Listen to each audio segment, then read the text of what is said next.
Hey guys, so I wanted to come on here and do a very informal video, just chatting about something that I find is very important to talk about, and that is what to do on the hard days.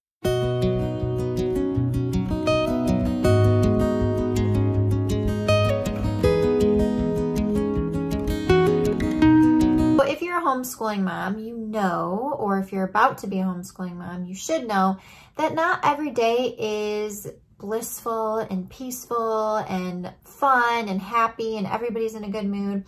There are hard days. There are difficult days. There are days when attitudes are high, the stubbornness comes out, your kids don't want to do their schoolwork, they're getting frustrated easily, they're arguing with you or picking fights or shutting down, and it's hard to know what to do in those situations. So in this video, I'm going to talk about what I typically do when we're having one of those days, and it might help you out as well.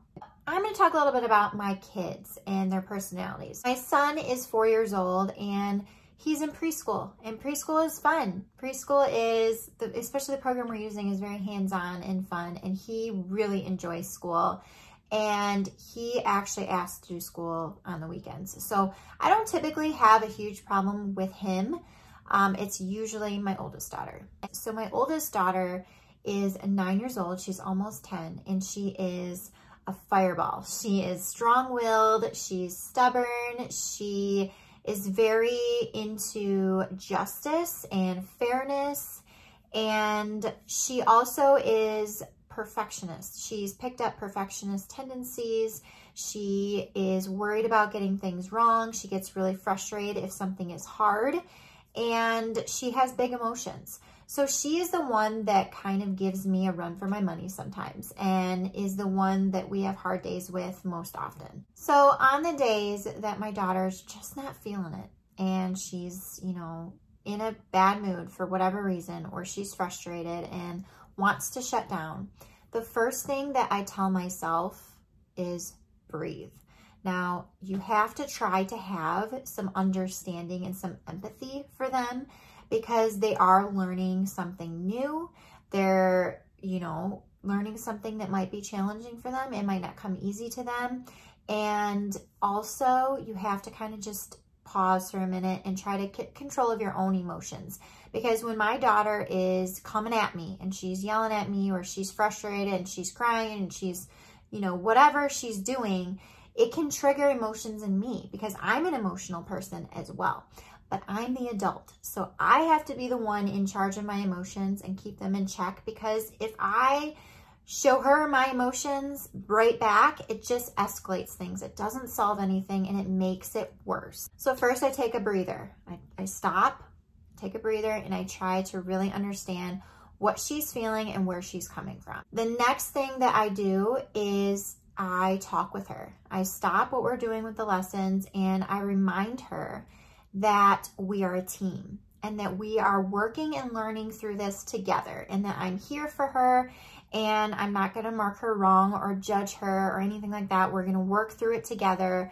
I'm here to support her and help her through it, because sometimes I think she just needs that reminder, because she's been in public school for so long and been graded and judged during her public school.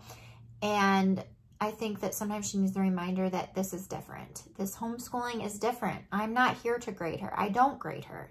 I don't mark things wrong. We just work through things together. And if there's something that she's struggling with, we work on it until she gets it. You know, like, we don't, you know, reprimand her for getting something wrong or give her that shame or anything.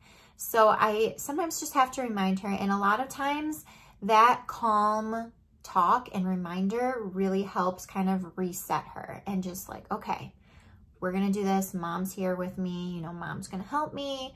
We're going to get this. And so a lot of times that really helps. Another thing that I like to use is a piece of parenting advice that I heard many years ago. And that was, when there's fire, just add water. So if your child is throwing a temper tantrum, the emotions are high, they're angry or frustrated or upset, a lot of times what I like to do is just offer her some ice cold water. This technique also works really well for little kids, giving them a glass of water, or sometimes with the little ones, even taking a bath or going out and watering the flowers. Anytime that there are high emotions, add water in any way you can. And it literally puts out the fire. It's a nice cooling distraction and kind of actually really cools her down. So that's what I'll do. I'll give her some water if she's really upset, lots of ice, and it really does help. The next thing I do is if any of this is not working, we will stop and take a break. I'll be like, okay, we're gonna take a break. We're gonna have lunch, we're gonna have a snack, we're gonna go outside and play for 15 minutes, just rest for a minute. Just go do something, get your mind off of it, and then we'll come back and restart. And so a lot of times I have to do that because she just needs like that break away from it just to stop for a minute and stop trying. So we'll do that. Very rarely do I ever say, okay, we're just gonna be done. Because I don't feel like, I know that there's circumstances when you should use that maybe, but in my personal opinion, if you just give up, I don't think that that sets a good example for them in growth mindset. I don't think that that shows them to persevere through their struggles. I think that it kind of is like when the going gets tough, throw in the towel. So I don't really want to show my children that. So I don't really ever say, okay, we're done with school. Yes, we'll take breaks and maybe come back to it later, but we always come back to it and finish what we started.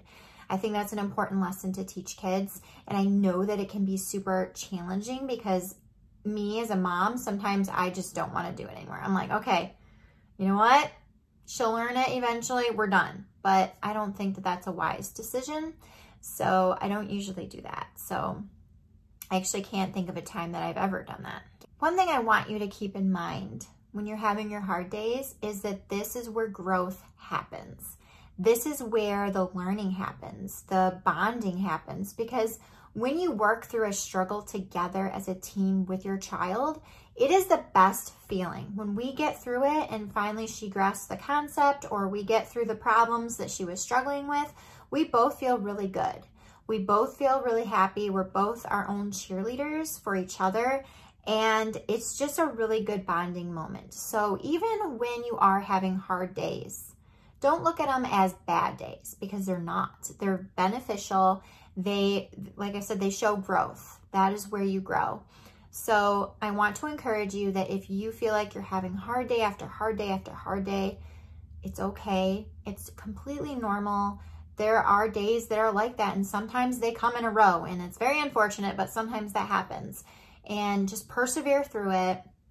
Try to be empathetic with your child and really get on that team, team together. You guys are working through it together. And I promise you that that will help make it a little bit easier. So I hope you liked this video. I hope that these tips helped you and give you some ideas to try when you guys are having a hard homeschool day.